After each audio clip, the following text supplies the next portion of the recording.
அதனால பொறுப்புக்கும் அடையாளத்துக்கும் உள்ள வேறுபாடை நம்ம உணரணும். இப்போ நம்ம எவ்வளோ பெரிய ஆளாக இருந்தாலும், இப்போ நான் என்ன பேசினாலும், என்ன அட்வைஸ் பண்ணாலும், மோட்டிவேஷன் பற்றி பேசினாலும், இதை பேசிட்டே உட்காந்துட்டு இருக்க முடியாது.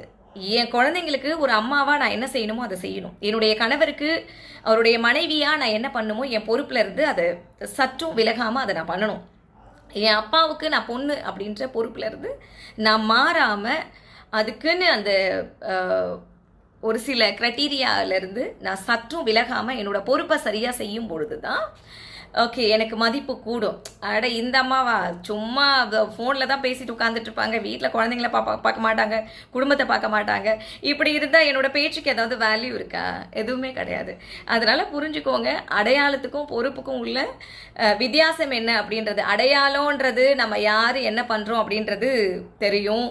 பொறுப்பு அப்படின்றது நமக்குன்னு ஒரு ரெஸ்பான்சிபிலிட்டி இருக்குது. அதுலேருந்து சற்றும் சாக்கு போக்கு சொல்லாமல் அதை பண்ணாமல் விலகாமல் அதை சிறப்பாக செய்கிறது மூலமாக தான் நமக்கு மதிப்பு அதிகரிக்கும். ரைட்? நன்றி.